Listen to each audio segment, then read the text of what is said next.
봄이 찾아왔는데 또 겨울 같은 느낌이 들기는 하는데 어쨌거나 계절은 바뀌고 있습니다. 1년은 봄, 여름, 가을, 겨울 4개의 계절로 나눠져 있죠. 우리 삶에도 우리들 신앙에도 계절이 있습니다. 특별히 우리 신앙에는 겨울이라는 계절로부터 시작되는 것 같습니다. 겨울은 흰색, 봄은 노란색, 여름은 초록색, 그렇죠? 가을은 주황색으로 표현되어질 수 있습니다. 이제 하늘의 씨앗이 땅에 떨어지는 곳으로 이제 계절은 시작이 됩니다. 예수님께서 십자가에 못 박혀 죽으심으로 말미암아 우리들의 신앙은 본격적으로 시작이 됐습니다. 그 마가의 다락방 가운데 성령 세례가 임했습니다. 우리 각자에게도 그 성령의 임하심을 우리는 경험을 했습니다. 우리는 그것을 통해서 우리들의 신앙은 이제 시작이 되었습니다. 우리 각자에게도 그 누군가 나를 찾아서 보물찾기 전도를 해서 우린 주님께 이렇게 오게 된 것입니다. 그래서 은혜의 계절을 이제 맛보기 시작을 한 것이죠. 자, 오늘 이 사진을 한 장 보도록 하겠습니다. 카라바치오라는 그 아주 위대한 화가가 그린 골리앗의 머리를 든 다윗, 아마도 그의 마지막 작품이 아닐까라는 생각이 드는 그런 귀한 작품인데, 특이한 것은 이제 우리가 알다시피 다윗이 골리앗의 머리를 잘랐죠. 그래서 결국은 이스라엘이 블레셋의 전투에서 결정적인 승리를 하는 역할을 하는 순간이었습니다. 그런데 이 골리앗의 머리를 든 이 다윗의 얼굴은 밝은 모습이 아닙니다. 앞으로 있을 겨울의 계절을 준비해야 할 만하는 그런 어둠이 그 얼굴에 깃들어지고 있습니다. 처음 다윗은 양치기로 등장을 합니다. 마치 골목대장처럼 온 세상이 내 것인 양 용감무쌍합니다. 아프리카 오지라도 어디라도 좋습니다. 마치 그런 마음으로 우리 신앙의 계절을 시작을 합니다. 블레셋과의 전투에 다윗은 찾아갑니다. 내가 뭔가 할 일이 없을까? 지금 이스라엘이 참 어려운 지경에 놓여져 있다고 하는데 내가 한몫 거둘 부분은 없을까? 이렇게 생각을 하고 전쟁터에 찾아온 그 막내 동생을 바라보는 엘리압의 마음은 좀 달랐습니다. 사무엘상 17장 28절 읽겠습니다. 이 건방지고 고집센 여사가 내가 전쟁 구경하려고 내려온 것을 누가 모를 줄 아느냐. 우리가 예상한 다윗의 성품은 아니었습니다. 형 엘리압이 볼 때는 다윗은 건방진 녀석이었습니다. 그야말로 철없는 신앙인의 모습입니다. 이제 이 철없는 다윗은 이 신앙의 계절을 거치면서 성숙함으로 나아가야 될 것입니다. 그가 이제 사울 왕에 나아가서 자신만만하게 내가 그 골리앗을 목을 잘라 오겠다라고 호언 장담을 하는 모습은 더더욱이나 참 대견하다, 용감무쌍하다. 참 모르면 모르는 자가 참 용감하다라는 생각이 듭니다. 사무엘상 17장 35절 읽겠습니다. 저는 곧바로 뒤쫓아가서 그놈을 쳐 죽이고 그 입에서 양을 꺼내 살려내곤 하였습니다. 그 짐승이 저에게 덤벼들면 그 턱수염을 붙잡고 때려 죽였습니다. 아직 다윗은 의기양양하게 전에 양을 치면서 사자와 곰이 양을 도적질하려고 왔을 때 때려 눕혔던 그런 간증을 사울 왕에게 지금 하고 있는 것입니다. 그러나 그에게도 곧 겨울의 계절이 다가옵니다. 이제 겨울의 계절은 나무가 아주 단단해지는 시간입니다. 참 가장 신앙의 여정에서 중요한 시기이기도 하죠. 박해의 계절입니다. 그때는 인내의 믿음이 필요한 시간입니다. 그 시간을 잘 거치면 진정 정결한 신부로 태어날 수 있는 기회가 될 것입니다. 이제 초대교회가 시작된 후로 4세기 초까지는 한마디로 물리적인 핍박이 엄청난 시절이었습니다. 진짜 인내가 필요한 시간이었죠. 스테반, 야고보, 베드로, 바울 모두 순교를 합니다. 모든 많은 그리스도인들이 카타콤과 같은 지하교회에서 신앙생활을 지켜야만 했습니다. 그럼에도 불구하고 그들의 신앙의 씨앗은 온 세계에 퍼졌습니다. 그래서 그 초대교회의 가장 큰 성과는 첫 번째, 교회의 세계적 확장이라는 것입니다. 그리고 두 번째, 더 큰 의미 있는 일을 한 것은 바로 신약과 구약, 이 정경을 완성한 것입니다. 겨울을 맞이한 그 나라들을 보면 그 겨울의 긴 시간 동안 깊은 묵상, 그래서 그 안에서 사상, 그리고 많은 철학이 잉태되어지는 것을 볼 수 있습니다. 마치 그런 것처럼 초대교회가 물리적 핍박을 겪으면서 신앙의 깊은 것을 말씀으로 정리하는 그런 귀한 시간을 경험할 수 있게 된 것입니다. 이제 사도 요한은 폴리카비 선교한 서만화 교회 이 격려의 메시지를 전합니다. 계시록 2장 9절 상반절 읽겠습니다. 나는 내가 당한 환난과 궁핍을 알고 있다. 그런데 사실 너는 부유하다. 너희들이 지금 엄청난 핍박을 받고 있지만 사실은 부유한 자다. 라는 것입니다. 이 물리적인 핍박은 어떤 의미에서는 가장 그래도 견디기 어렵지만 쉬운 시간이기도 합니다. 왜냐하면 눈에 보이는 것이기 때문에 그렇습니다. 그러나 앞으로 닥칠 핍박은 보이지 않는 유혹이 될 것입니다. 이제 골리앗을 죽이고 사울의 장수가 된 다윗은 아주 승승장구하게 되죠. 이제 왕의 궁궐에 들어가서 이제 사울 왕의 사위까지 됩니다. 이때 여인들이 춤을 추면서 노래를 부르죠. 사울은 수천 명을 죽이고 다윗은 수만 명을 죽였다. 이 노래가락 소리는 이제 다윗이 겨울을 맞이해야만 할 그런 노래 소리가 시작이 될 뿐이었습니다. 이 핍박의 시대, 이제 다윗은 이 사울을 피해 끊임없이 도망해야만 하는 그런 죽음과 위협의 시간이었던 것입니다. 오늘 이 그림에서 보듯이 이 사울 왕은 미쳐 날뛸 때마다 창을 던져서 다윗을 죽이려고 합니다. 이 작은 장면은 앞으로 사울과 다윗의 인생 여정을 표현하기도 하는 작품인 것이죠. 그렇게 피하다 그 많은 인대 속에서 다윗은 깊은 인격을 갖게 되는 것이죠. 깊은 인내는 연단을 가져오고 이 연단은 깊은 인격을 만들어져 가게 됩니다. 그래서 이 겨울의 시간을 통해서 우리들은 더욱더 성숙하게 되어지는 것이죠. 그래서 인생을 살아가나 신앙생활을 하나 이런 겨울은 맞이할 수밖에 없습니다. 중요한 것은 이 겨울의 계절을 우리가 어떻게 보낼 것인가. 깊은 예수 그리스도를 닮아가는 그런 시간이 되어야 하는 것입니다. 좀 더 하나님을 알아가는 그런 시간이 되어야 하는 것이죠. 그런 말미암아 예수 그리스도의 그 십자가의 신앙이 도대체 무엇인지를 깨닫게 되어지는 그런 시간이 되어지는 것입니다. 그래서 자기와 같은 그 어려움을 겪고 있는 사람들을 향해 긍휼한 마음을 갖게 됩니다. 드디어 그 다윗은 아둘람 굴의 그 신앙을 갖게 되어지는 것이죠. 사무엘상 22장 2절 읽겠습니다. 그들뿐만 아니라 압제를 받는 사람들과 빚에 시달리는 사람들과 원통하고 억울한 일을 당하는 사람들도 모두 다윗의 주변으로 몰려들기 시작을 했습니다.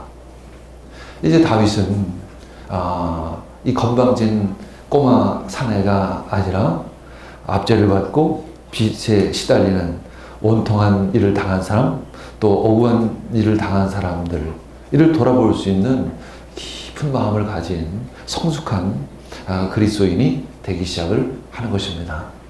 이것이 바로 겨울의 계절이 주는 어떤 유익인 것입니다. 그러나 이제 곧 봄은 올 것입니다.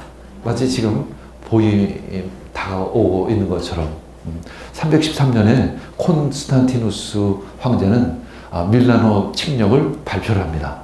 그리고 392년에 테오도시우스 황제는 이 기독교를 로마의 국교로 공인을 합니다. 드디어 교회의 봄이 찾아오기 시작을 하는 것이죠. 이제 지하교회는 과거의 유물이 되어져 버리고 그곳에 왕궁 같은 화려한 궁전이 성전이 세워지기 시작합니다. 중세 때는 유럽 부동산의 40%를 교회가 소유하게 됩니다. 이제 교회는 전에와는 전혀 다른 지위를 갖게 되어지는 것이죠.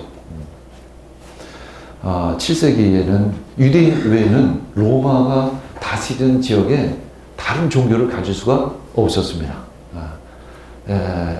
기독교는 승승장구합니다. 부흥의 때를 맞이합니다. 기독교 역사에서 가장 큰 성장의 때를 맞이합니다. 근데 이 봄의 위험성이 있습니다. 여러분들 봄에 특별히 낮에 한 5월달쯤 돼서 낮에 운전을 할 때 가장 힘든 것은 졸리움이죠. 바로 봄의 나태함. 이때 가장 중요한 믿음은 깨어있는 믿음입니다. 여러분들 지금 어떤 계절을 맞이하고 계십니까? 모든 일이 혹시 잘 되고 있지는 않으십니까? 이때 자기 허벅지를 꼬집으면서라도 자신의 신앙을 끊임없이 깨워야 하는 것입니다. 당시 중세시대 때 기독교 지도자들은 거룩이라는 것은 단순히 종교적인 하나의 부산물에 불과했습니다. 그냥 형식이었습니다. 기도와 말씀에 전무해야 할 종교 지도자들은 이 정치 권력의 매력에 푹 빠져버렸습니다. 돈이 너무나도 좋았습니다. 권력의 힘이 너무나도 좋았습니다. 그러나 충분히 그들은 그것을 합리화시킬 수 있습니다. 이 권력과 돈을 통해서 이 교회를 성장시키는 좋은 매개체가 된다라고 그 모든 것을 합리화할 수 있었습니다. 어쩌면 요즘 시대에도 그 권력과 그 돈을 그러한 수단으로 사용하고 있는지도 모르죠. 그래서 복음을 이제 개인의 어떤 구원, 이것을 아주 굉장히 축소시켜 버렸습니다. 그래서 교회는 성직을 매매하는 기관으로 바뀌어 버렸고, 구원을 판매하는 장소로, 가게까지 마치 강도의 소굴로 바뀌어 버린 것입니다. 교회는 점점 타락하기 시작을 한 것이죠. 그래서 종교개혁이 일어난 것입니다. 한번 권력의 맛을 보면 그것이 얼마나 놓치기 힘든 것인지를 쉽게 알 수 있습니다. 그래서 요즘에도 보면 그 스타들이 인기가 떨어질까 전전긍긍하는 것입니다. 그래서 그들이 마약을 손을 대기도 하고 많은 스트레스 가운데 때론 목숨을 끊기도 하는 것입니다. 바로 권력의 맛이 그러한 것입니다. 명예의 맛이 그런 것이죠. 그것이 한번 썰물처럼 흘러 떠내려갈 때 얼마나 허전한가. 그 조금 맛보한 사람은 그것을 움켜쥐기 시작을 하는 것입니다. 그래서 나이가 들면 들수록 그 권력을 놓지를 못하는 것입니다. 일을 놓지를 못하는 것입니다. 그것이 바로 권력과 돈의 맛입니다. 그래서 교회는 무너져가기 시작을 한 것입니다. 이 아시아의 수도인, 그리고 물질적 사상적으로 풍요한 이 버가모 교회, 이 요한계시록의 저자인 사도 요한은 그들에게 경고의 메시지를 전합니다. 요한계시록 2장 15절 읽겠습니다. 이와 같이 내게도 니골라당의 가르침을 따르는 자들이 있다는 것입니다. 이 니골라당의 가르침이 무엇일까? 한마디로 타협인 것입니다.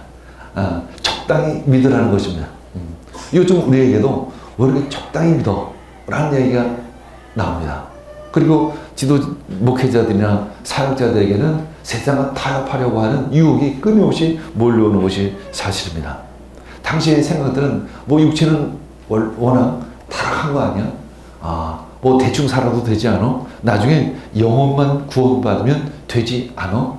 라고 생각하는 것들이 팽배해 있었습니다. 요즘에도 그런 모습들이 있습니다. 그냥 구원받는 건 많이 목적인 것이죠. 삶은 저리 가라입니다. 크리스찬이나 또 그렇지 않은 사람이나 별반 다를 바 없는 것을 우리는 쉽게 볼 수 있습니다. 그것은 거짓 신앙인 것이죠. 다윗은 역시 왕궁 옥상의 신앙으로 퇴보하기 시작을 했습니다. 모든 것이 다 잘 된 상황입니다. 다윗이 다스리는 이스라엘에는 평화가 찾아왔습니다. 하는 전쟁마다 다 승리였습니다. 이제 다윗은 옛날에 그 전투적인 신앙은 사라지고 그 패기와 용기도 다 사라지고 자기 만족에 빠져버리고 말았습니다. 스스로 안으로 썩어가기 시작을 한 것이죠. 자, 사무엘하 11장 2절 읽겠습니다. 오늘 저녁에 다윗은 잠깐 눈을 붙였다가 일어나 왕궁의 옥상에 올라가서 거닐었다. 그때 그는 한 여인이 목욕하는 모습을 옥상에서 내려다 보았다. 그 여인은 아주 아름다웠다. 부하들은 모두 전쟁터로 나간 상황 속에서 이제 다윗은 잠깐 눈을 붙였다가 일어납니다. 나태함에 빠진 것이죠. 그리고 왕궁의 옥상에 올라가서散歩하기 시작했습니다. 아마 신선한 공기를 마시기 위해서 옥상에 올라갔겠죠. 그때 그는 한 여인이 목욕하는 모습을 옥상에서 보게 됩니다. 그리고 그 여인을 결국 취하고 그 원래 남편이었던 이 우리아를 장군을 자신의 충실한 장군을 적지대에 몰아서 죽게 만들어 버리는 것이죠. 이 사진은 이제 나단 선지자가 다윗을 질타하는 그런 모습인 것입니다. 결국 다윗은 회개해야만 했었습니다.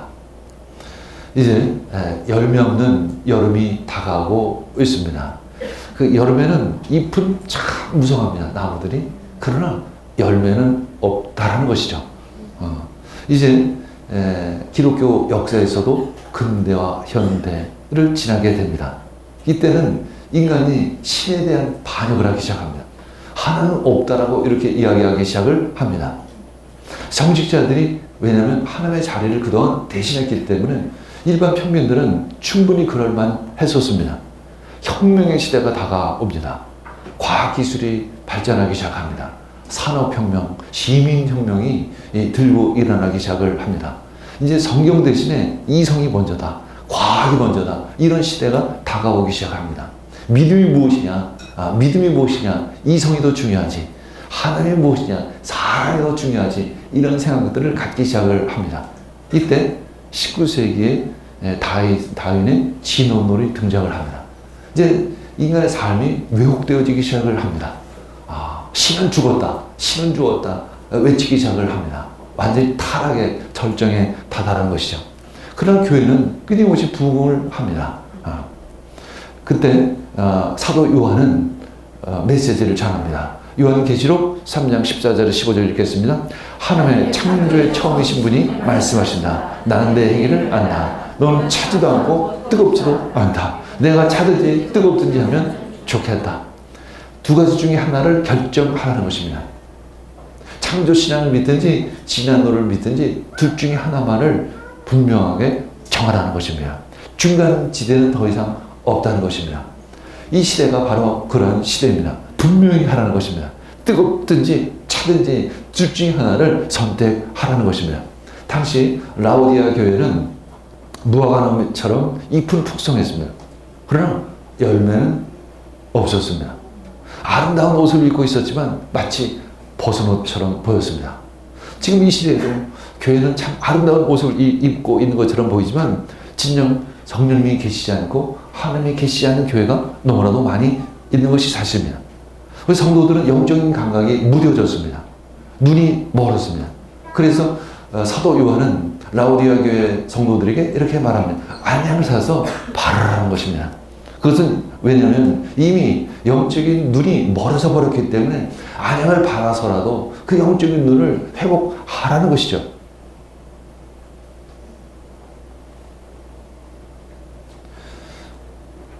요한계시록 2장 19절에서 20절 읽겠습니다. 그러나 나말 것이 있다. 너는 이세벨이라는 여자를 용납하고 있다. 그는 스스로를 예언자로 자처하면서 내 종을 가르치고 그들 미혹시켜서 간음하게 하고 우상의 제물을 먹게 하는 자다. 이 말씀은 두아디라 교회에 전한 메시지인데 당시 두아디라 지역에는 시민이 일자리를 구하기 위해서는 조합에 노동조합에 다 가입을 해야만 했었습니다. 그래야만 어떤 사업이나 고업에 관련된 직업을 얻을 수 있었습니다. 근데 그 조합에 가입을 하면 회식 자리가 열리는데 이 회식 자리에는 다 우상 재물을 먹어야만 했었습니다. 일종의 이것은 타협할 수밖에 없는, 이 세상과 타협할 수밖에 없는 이 그리스도인의 위치로 우리를 내몰고 있다는 것입니다. 지금 이 시대가 바로 그러한 것과 같습니다. 타협입니다. 타협하지 않으면 사회에 적응할 수 없는 이 시대에 와 있는 것입니다. 이때 주님은 우리들에게 말씀하십니다. 둘 중에 하나를 선택하라는 것입니다. 타협을 하지 말라는 것입니다. 적당히 사회에 적응을 한다고 해서 우상숭배는 있을 수 없다는 것이죠. 기독교 역사를 보면 우리 지금 이 시대를 충분히 읽을 수 있습니다. 그것은 굉장히 매력적으로 보입니다. 굉장히 신사적으로 보입니다. 굉장히 윤리적으로 보여요. 적당히 타협하는 것이. 자유주의 신학, 이것이 참 매력적으로 보입니다. 그러나 그것은 도무지 진리가 아니라는 것이죠. 이때 우리는 가지치기를 해야 합니다. 늦여름이 다가오고 가을을 준비하다 보면 우리는 가지치기를 해야 합니다. 이때 이스라엘은 가장 큰 영토를 가지고 있었습니다. 그때 아들 압살롬은 반역을 저지릅니다. 아히도벨과 같은 친구, 그리고 다음 세대를 준비하는 그런 시간, 그 때를 맞이하게 됩니다. 가지치기를 해야 할 계절이 다가오고 있다는 것입니다. 우리 삶 속에서 가지치기를 해야 할 것이 무엇인지를 돌아보시기를 원합니다. 우리 삶 속에서 하나님의 뜻에 맞지 않는 정리해야 될 그런 스케줄이 무엇이 있는지를 돌아보시기를 원합니다. 주님은 이제 추수의 계절이 다가올 것을 예고하고 있습니다. 이제 가을이 가까이 오고 있습니다. 요한계시록 3장 3절에서 4절 읽겠습니다. 그러므로 내가 그 가르침을 어떻게 받고 어떻게 들었는지를 되새겨서 굳게 지키고 회개하라. 만일 내가 깨어있지 않으면 내가 도둑같이 올 것인데 어느 때 내가 내게 올지를 너는 알지 못한다. 그러나 사대에는 자기 옷을 더럽히지 않은 사람 몇이 있다. 그들은 흰 옷을 입고 나와 함께 다닐 것인데 그들은 그럴 자격이 있기 때문이다. 남은 자가 있을 것이라는 것입니다. 우리가 나무가 자라고 열매가 맺게 될 때면 실하지 않는 열매는 따버려야 하죠. 그리고 진짜 상품성 있는 열매만이 남겨지게 되어지는 것처럼 이제 하나님 예수님께서 다시 오셔서 남은 자를 이끌고 가실 때가 다가오고 있다는 것입니다. 심판의 때가 가까이 오고 있다는 것입니다. 이것이 바로 추수의 때인 것입니다. 이 히브리서의 믿음은 참 기나긴 겨울을, 아주 긴 겨울, 마치 시베리아와 같은 그 긴 겨울을 어떻게 견뎌야 할까라는 메시지를 히브리서 기자는 주고 있는 것입니다. 이 핍박과 고난을 이기는 믿음, 이것이 1년도 아니고 2년도 아니고 3년도 아니고 그저 10년, 20년 너무나도 긴 핍박의 시간, 물리적인 핍박이 가해질 때 그것을 참 견디기 어려운 시간인 것입니다. 그때 히브리서 기자는 믿음에 대해서 다시 외치고 있는 것입니다. 11장 1절 읽겠습니다. 믿음은 바라는 것들의 확신이요 보이지 않는 것들의 증거라고 이렇게 말씀하고 있습니다. 믿음은 바로 우리가 기대하고 우리가 소망하는 것에 대한 실상이라는 것입니다. 계속 끊임없이 세상은 우리들에게 보이는 것을 요구합니다. 보이는 것을 잡으라고 요구합니다. 보이는 것을 추구하라고 이야기하고 있습니다. 그러나 주님은 우리들에게 말씀합니다. 보이지 않는 그 사랑, 보이지 않는 믿음, 그것을 붙잡으라는 것입니다. 보이지 않는 그 소망을 잡고 주님께 나아가라는 것이죠. 우리가 사람과 사람 사이에서는 이 감정으로 시작하는 사랑으로 연결이 됩니다. 그러나 우리가 하나님과 우리 사이에서는 믿음으로 시작한 사랑으로 완성이 되어져 갑니다. 우리는 믿음이 필요합니다. 이 시대에 우리는 어떤 믿음이 필요할까요? 여러분들 각자는 지금 어떤 계절을 맞이하고 있습니까? 아주 추운 겨울을 맞이하고 있습니까? 아니면 더운 여름, 열매가 없는 더운 여름을 맞이하고 있습니까? 아니면 곧 나태에 빠질 봄의 향기에 취해서 충분히 조를 수 있는 봄의 계절을 맞이하고 있습니까? 아니면 예수님께서 다시 오실 그 추수의 때를 맞이하고 있으십니까? 그 계절에 따라 각각의 다른 모습에 우리는 믿음이 또한 필요하다는 것입니다. 결국 그러나 그 믿음의 본체는 실상은 하나입니다. 예수 그리스도 그분이십니다. 11장 2절 읽겠습니다. 선조들은 이 믿음으로 살아왔기 때문에 훌륭한 삶으로 증언이 되었습니다. 믿음의 참 예배자 아벨은 믿음으로 아벨은 가인보다 더 나은 제물을 드려서 참 예배자가 된 것입니다. 또 믿음으로 에녹은 죽지 않고 하늘로 옮겨갔습니다. 옮겨가기 전에 그는 하나님을 기쁘게 해드렸다는 증언을 받았습니다. 우리는 믿음으로 그 하나님 아버지를 기쁘게 해드릴 수 있는 것입니다. 또 믿음으로 노아는 하나님께서 아직 보이지 않는 일에 대해서 경고하였을 때 120년 동안이나 비가 오지 않았음에도 불구하고 그 방주를 지었던 것입니다. 그래서 그는 하나님을 경외하고 방주를 마련하여 자기 가족을 구원할 수 있게 된 것입니다. 믿음으로 천국을 향해 떠난 그 아브라함, 그는 부르심을 받았을 때 순종하고 장차 자기 몫으로 받을 땅을 향해 나아갔던 것입니다. 그런데 그는 어디로 갈지 알지도 못하고 순종했다고 이렇게 기록하고 있습니다. 우리가 가는 길이 어딘지 알고 하는 것이 아니면 그냥 믿음으로 순종함으로 나아가는 것입니다. 왜냐하면 그것이 하나님의 약속이기 때문에 그런 것이죠. 우리 11장 13절 읽겠습니다. 이 사람들은 모두 믿음을 따라 살다가 죽었습니다. 그들은 약속하신 것을 받지는 못했지만 그것을 멀리서 바라보고 반겼으며 땅에서는 길손과 나그네 신세임을 고백하였습니다. 이 사람들, 우리 믿음의 조상들은 모두 믿음을 따라 살다가 죽었습니다. 그들은 그 구약의 믿음의 선배들은 약속한 것을 받지 못했습니다. 그러나 우리들은 이미 약속한 것을 받았습니다. 2000년절 마가의 다락방에서 주의 영이 우리 한 사람 한 사람 가운데 부어진 것입니다. 우리는 성령의 충만함을 받고 믿음의 삶을 살아가고 있는 것이죠. 우리는 보이지 않는 것과 보이는 것 사이에 선택을 해야 할 그런 기로에 놓여 있는 것입니다. 더 이상 회색 지대는 없다는 것입니다. 이 시대가 그런 시대입니다.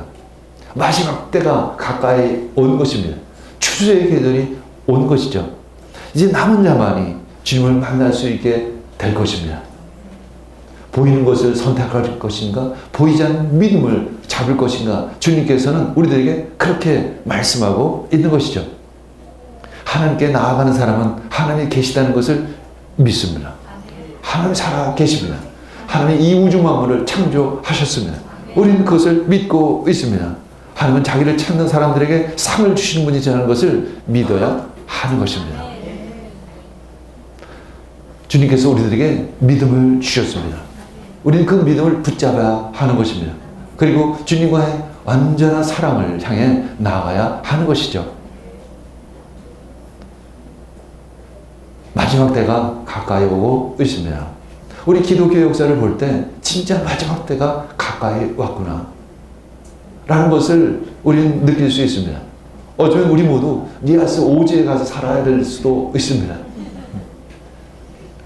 그것이 어쩌면 가장 살기 편한 곳이 될 수도 있습니다. 그것은 아무도 알 수가 없습니다. 우리는 그 때를 준비해야 하는 것입니다. 우리는 추수의 계절을 준비해야 하는 것입니다. 우리 말씀에 따라 순종하며 살아가는 여러분들 되기를 축복합니다. 우리 함께 기도하겠습니다. 주님 감사합니다. 오늘 히브리서 11장 말씀을 통해서 믿음이 무엇인지를 알게 해주시니 감사드립니다. 믿음을 붙잡고 믿음에 따라 살아가는 우리 모두가 되기를 원합니다. 그래서 주 예수 그리스도와의 온전한 사랑을 향해 나아가는 우리 모두가 되기를 원합니다. 믿음, 소망, 사랑, 그 중에 제일은 사랑이라고 말씀하셨습니다. 우리가 주님의 사랑을 향해 그 성취될 그 사랑을 향해 나아가는 우리 모두가 되기를 원합니다. 이 모든 말씀 예수님의 이름으로 기도합니다.